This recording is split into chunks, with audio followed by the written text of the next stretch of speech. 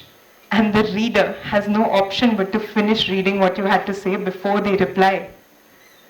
So, in a world that's constantly talking over each other, letters give us back the experience of being fully heard. Reason number 5. Slow acts compound. Remember in the beginning we spoke about that moment after a fight with your partner when a long, honest message slowly collapsed into a sad emoji. Speed pushes us towards the shortest and easiest version of what we really mean. Letters, on the other hand, slow us down enough for our thoughts to catch up. You can't escape into a single sad emoji. You have to sit with your feelings long enough to actually find words for them. And it doesn't have to be every single day. Slow, small acts compound over time.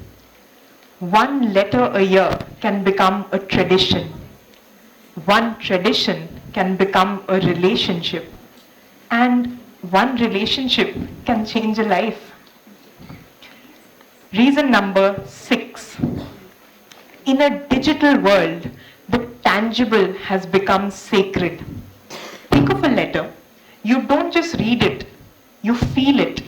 The weight of the paper, the smudge of the ink, the smell.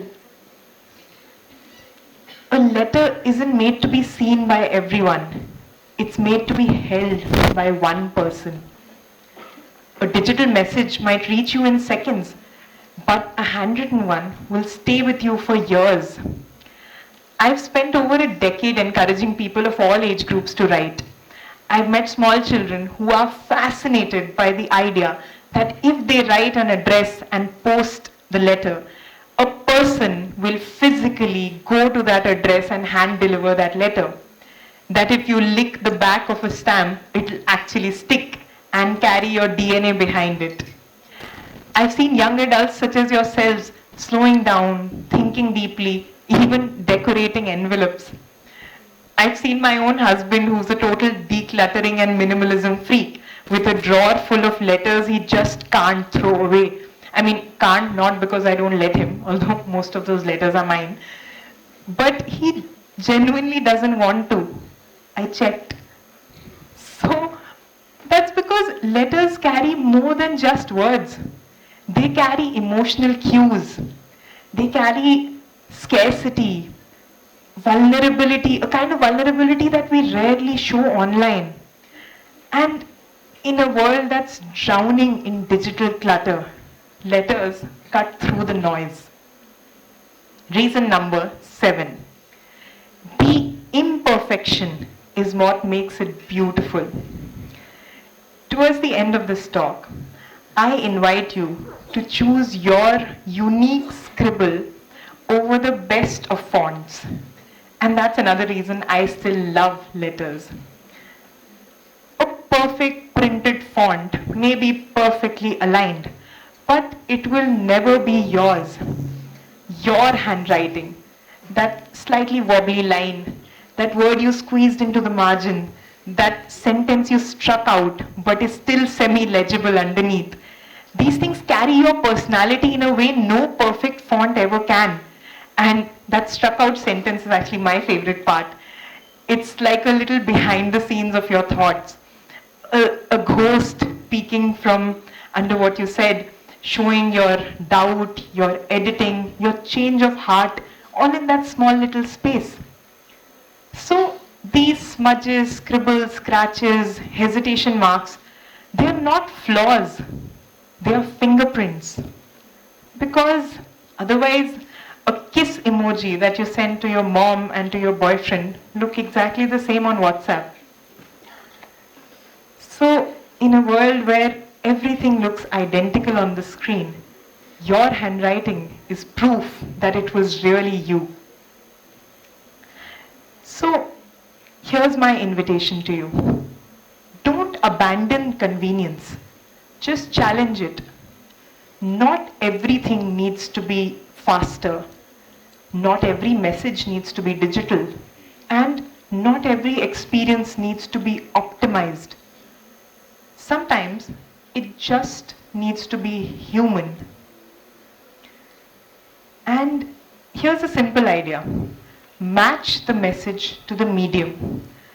Don't say I miss you in a disappearing Snapchat. Don't say I'm sorry and wait for a blue tick.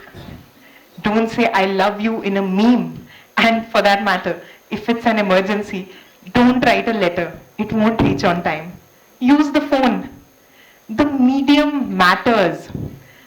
Even today, if I were to write about deeper feelings like love or an apology or a difficult conversation, I would choose a letter, not because it's nostalgic or old school, but because in that moment, for that message, it may be the strongest medium I have. So, my invitation to you is simple. Widen your menu. Know your media. Choose consciously, not mindlessly just because something is trending. And find your own balance between the digital and tangible, fast and slow, convenience and impact.